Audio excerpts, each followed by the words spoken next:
Well, ladies and gentlemen, we did not get entertained, but we should have seen that coming. Today on DOOP, we're going to review the Union versus New England Revolution, the first match review here in this MLS restart. And don't go anywhere because you do not want to miss us. Let's get this started, guys. Hey, da!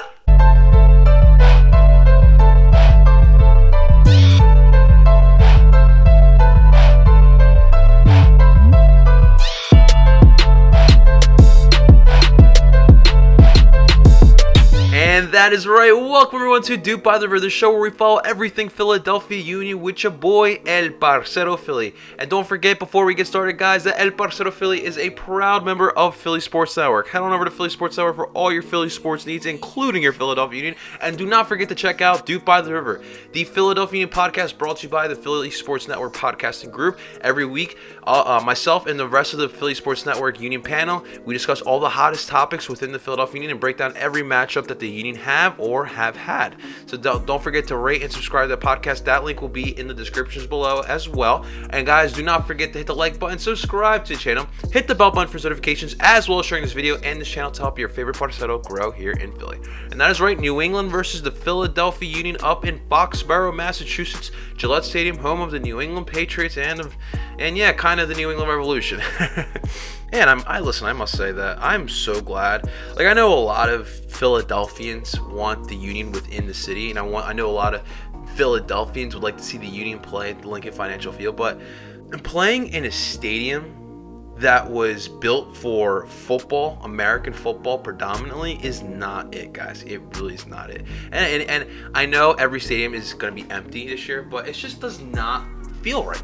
I think it's because I'm just an American sports fan and I see the Patriots playing there. It's just weird to see soccer. Like, it's weird to see, the Patriots play there on Sunday and then the following Saturday watching the Revolution playing there. It's just a little weird to me. Atlanta's a little different because of what they have going on down there. That's a soccer stadium. That is not a football stadium. The Falcons just happen to share the stadium with Atlanta. That's just how I look at it. So just a little thoughts of Gillette Stadium with the New England Revolution. In the first game back, the Union would draw against the New England Revolution. A 0-0 game. Wasn't very memorable, but I can tell you that it was surprising to see the type of performance we saw from both sides. I mean, and before the game, like I talked to you guys and I told you that I was a little worried about what the mindset would be with the Philadelphia Union. Like, just coming off of that Portland loss that was really gut-wrenching. Especially the fact that we all of us in the Union Nation, even the Philadelphia Union themselves, had aspirations and thought that this was the year that they were going to finally win some sort of trophy, and Orlando was the perfect time, the perfect place to win something, and losing it, that was in the fashion that they did. Where was this Philadelphia Union going to be 2 weeks later playing against the New England Revolution? So we saw some good, we saw some bad, but at the end of the day, there was no goals. And my question for New England was going to be how they would combat this new Philadelphia Union midfield, because in the game in Orlando, the first round in the knockout round, the round of 16, New England had a tough time trying to get through this Philadelphia Union midfield. They absolutely dominated the game, and it kind of was a similar thing here in this game here. However, New England were able to get some opportunities on goal, even though they weren't clear shot opportunities. Another thing to note was Matt Polster, a player that the New England Revolution got in Orlando, was able to finally play with the New England Revolution, and I was interested to see where he would actually play on the field, but he essentially took over the role of Wilfred Zahibo, and he looked pretty solid here for New England on this day, and definitely helped shape the New England midfield. They seemed a little more sharper, a little more stronger than what we saw in Orlando, and I think a lot has to do with Polster's ability. Polster's a talented player. We've seen him play with Chicago Fire. Man was even playing serious minutes for the Rangers in Scotland. So he is someone that's going to definitely help shape and change the shape of the New England Revolution midfield. And we talked about the as well as Polster. We also talked about the McNamara trade and as well the trade for Kekuta Mane. And both of those players weren't even in the bench. So those guys, we'll see if in the next game New England does get them out on the field, but they would not be a contributor in this game here against the Union. Now, another news and note for the New England Revolution was that they will be without Bruce Arena here. If you guys remember, at the end of the Union game in Orlando, Bruce Arena had some choice words to say and to the referees, and the refs decided to give him a red card. So it was a weird time to give him a red card, but that meant he would be suspended for this game here against the Philadelphia Union. New England Revolution assistant coach Richie Williams would coach this game here for the New England Revolution. Now the Union line up in the same formation, same lineup that we have seen them line up in Orlando and even all season long. 4-4-2 diamond. Nothing would change here. Only difference would be Kai Wagner has a leg injury right now. Timetable when he will return is still up in the air. However, we saw Matt Real get a start here in this game for Kai Wagner, and we'll talk about it in just 1 second. His performance here in this game, because it was huge. Looking at the starting lineup, starting goal, Mr. Andre Blake, again, another great performance. He's just adding on to what we saw in Orlando. He has not lost a step this whole season. 2020, even before the corona outbreaks, Andre was looking good. All right, he was looking unstoppable. He is legit that brick wall we need in goal, and he had another strong game here against New England. Now the thing is in New England in this game was they had a lot of shots on goal, but not only one of them was on target, but they still kept Andre Blake on his toes, and kudos to Andre Blake to at least keep him in this game. But the back line really played big here today. Made Andre Blake's job a little easier here in this game. We didn't have to rely too much on Andre Blake, and that was a crucial part here. If Andre can still be the brick wall that Andre Blake usually is, and the back line is doing their job of keeping Andre Blake clean as much as possible, that is a recipe for success, ladies and gentlemen. Let's talk about this back line. So starting from left to right, we saw Matt Real, Mark McKenzie, Jack Elliott, and Ray Gaddis in the back line. We'll start off with Matt Real. As we know, Kai Wagner out for this game. Matt Real will get the start, and I was impressed with what Matt Real showed us here in this game. He showed some confidence. He showed his ability to attack here as well. He had that nice shot in the first half that Matt Turner, I don't know how he controlled that. That was a rocket shot going right at Matt Turner, and he blocked it, and it was able to go over the net for a corner kick. But still, like, I don't know how he was able to just get a clean block on that ball. But I was really thoroughly impressed with Matt Real in this game here. He would come out in the 76th minute for Olivier Mbazio. Olivier got his opportunity to show what he had in this game as well. But for Matt Real, I don't know what the future is for Kai Wagner. I feel like he's kind of dipped a little bit this year. Last year, he came out guns a-blazing. Like, he was showing us he was a top 5 fullback in Major League Soccer, and this year I just don't feel that. I don't feel the same way about Kai Wagner. Injuries also have derailed Kai, but hopefully if Kai comes back healthy, can continue his form that he had last season, and we are set at the left fullback position. Matt Real can absolutely play that position there. He is someone on the U.S. men's national team radar for a reason. So I would like to see some more from Matt Real, if that is possible, Jim. Mark McKenzie, Jack Elliott, I got to put these two together because these two were a legit unblockable force. Those two had really good games. Obviously, Mark McKenzie has been heavily rumored to European rumors. We've heard countless times Celtic being seriously interested in Mark McKenzie. Now, Jim has said that both Mark and Brandon have serious offers on the table. I don't know if Celtic is that team that's really trying to go for Mark McKenzie at this point. It's all about the money. But if if anyone out there thought that these European rumors would get to the head of Mark McKenzie at least, you was wrong, because Mark McKenzie showed up big in this game. To me, as far as the Union goes, I believe that he was the man of the match for the Philadelphia Union in this game. He looked like I know this is a little far-fetched, but he looked like the Koulibaly to me. He looked like the Van Dijk to me out there. He was unstoppable, and it's not just the fact that his defense, he's so good at playing the ball at his feet. There's a reason why Jim has maybe joking around, but he's mentioned the fact of playing Mark McKenzie up as a holding midfielder because he can play with the ball at his feet.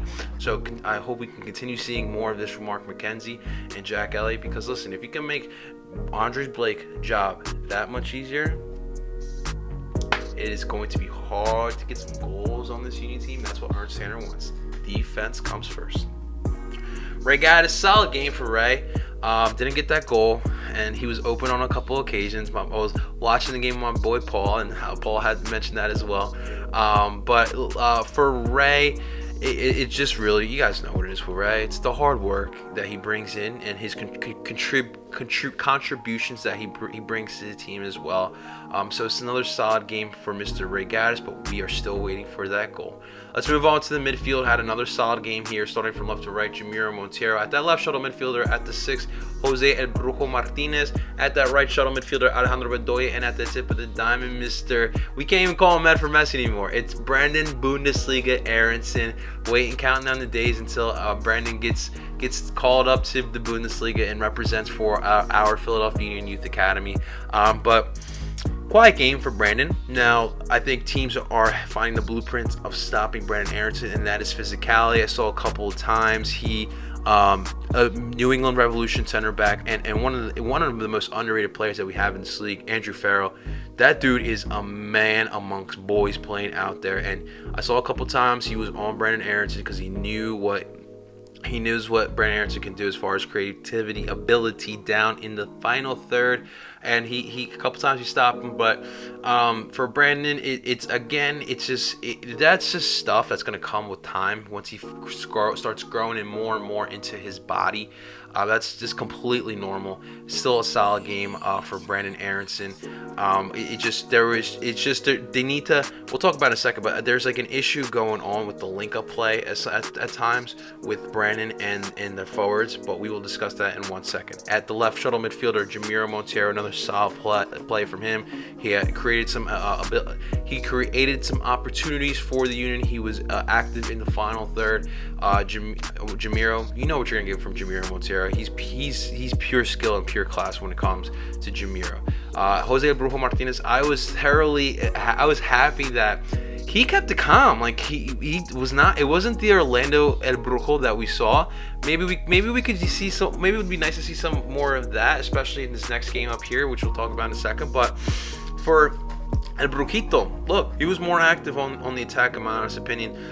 If he can, create attack from deep as that regista role. Another aspect to his arsenal as far as a soccer player goes, and I think that's a part of his game that I would love to see expand, because I think we know what he is as far as a defender is. As far as that central defensive midfielder, we know what he brings to the table. Just need to see, I would love to see him contribute on the attack. That'd be really cool to see. Warren Craval will come in the 89th minute for Brandon Aronson, just to, at that point, Jim just wanted to get out of there with the point, and you know what it is when Warren Craval comes in. Shut it down. All right, forwards. We had Kasper Shibilko match up with Sergio Santos Gomez yet again. This duo was not as explosive as we probably thought that they would be. For Kasper Shibilko, he needs to get his head out of his ass. I don't know what's going on with Kasper, but to me it's mental right now. It is mental. It's like watching Reis Hoskins going up to bat right now. Like, you can clearly tell when Reis is up to bat, he just has way too much on his head, and that's why he's not hitting balls out the ballpark like he was in 2017, 2018. And with Kasper, it just feels like the same thing. He's playing too much in his head, and he's just overthinking things, and we're not seeing the Kasper Shibilka that we saw last July, beginning of August last year. And I need Kasper to get out of his head. There was that one opportunity that on the counterattack. The Union have been doing a fantastic job on set pieces, getting the ball back and then just using their speed to get to the other side of the field, and they've been able to create countless of opportunities like that on counters. On one opportunity, it was an off corner kick, race all the way down to the side of the field. Brandon Aronson crosses it in to Kasper Shibilko. It was a low cross. Kasper gets a clean opportunity at a shot, and it was a soft shot. It was easy for Matt Turner to block, and that's what I'm talking about. Stuff like that. I felt as if this was last year, that same moment, Kasper would have put that in the back of the net. But I don't know what it is. Kasper, I don't know if he's hurt. It could be he's hurt. I don't know if he still has that lingering injury from last year, the reason why he missed the playoffs essentially. But Kasper needs to get out of his head. Sergio, it was a little rusty for me. I think he needs to get out of that rust. We're talking about 2 weeks. You're talking about playing in Orlando. They got comfortable there. But now it's back to regular play. You're going into different stadiums. You're going to come back home this week. You get back in the groove of things. Things are going back to status quo. So we need Sergio Santos. We need the Sergio that we saw against the SKC game. That's what we need right now. That's what we need. So we had Elsinho do his 60th minute appearance. He came in the 63rd minute here. Paul Katrina, who is just a second shy away from getting that right. And then also we had Andrew Wooten coming in for Kasper Shibilko in the 73rd minute. He seemed a little upset that Jim decided to take him out. It wasn't the same reaction that we saw in the Portland game when Jim took him out. But Kasper, you want to stay on that game? You want to stay in the game for 90 minutes? We're gonna need more than what we have been seeing from you, my man. Now, right off the bat, you could clearly tell that both teams had a little rust going on. And it's just, I find it weird because we literally just got done playing 2 weeks ago. And I get it, we were in a neutral site, and maybe teams are still like in the bubble mode, but it was just a little too much rust in my honest opinion. It seems like both teams haven't been playing in a month. But right off the bat, New England looked better than us. They had better opportunities. They just could not get a shot on target, really. And that was really one of the issues for New England. They did a good job of attacking, but they just could not finish in the final third. And lucky for us, it benefited the Union. Now, Matt Turner for the New England Revolution played fantastic. I thought he had a really good game. We were bringing it to him, especially in the second half, and he was stopping absolutely everything for the Philadelphia Union. We had at the end of the at the end of the first half, we had more possession in the game. However, though, it just feels as if we cannot string together quality possession. It's one thing to have possession, it's another thing to have quality of possession. I just feel like and I think a lot of it has to do with this formation. The 4-4-2 diamond obviously has been working. When you get that high press going, you get the teams to create. When you get teams to turn the ball over, and you get the quick counterattack, and you got players like Jamiro, you got players like Jose, Brandon, Sergio, Kasper, guys who can turn it to 0 to 100 real quick and turn it to the other side of the field and create goal opportunities. But when you're talking about a team who is giving you the possession and are literally essentially sitting back, and you need to string together a quality possession, the Union have been struggling in that 4-4-2 diamond to do that. Now, last year, what you saw was, Jim Kirchin switching over to a 4-2-3-1 in second halves, and that would work. You had Elsinho playing as a winger, and winning 1v1 situations that would bring extra defenders and finding other players who are open, or he would take his other open shot. But it's not working. Elsinho's coming in the second half, but I feel like the formation's not changed. It just Elsinho has a little bit more freedom, and then guys are just moving over into that position that he was filling out. But Jim needs to try something new. I think he really needs to try something new. Go to the 3-back set. Let's just try that. Let's try going 3-back set. Bring in Jakob Glesnes instead. If you have to, I'm sorry, but if you have to take Ray Gaddis out, take Ray Gaddis out. Put Jakob, Jack, and Mark back there. Put some speed out wide and get some cross-ins. I mean, I know Kasper's off right now, but if you can just find some good cross-ins and let him get some headers into the net, get his confidence back up there. That's something we can try to do. But it just felt like.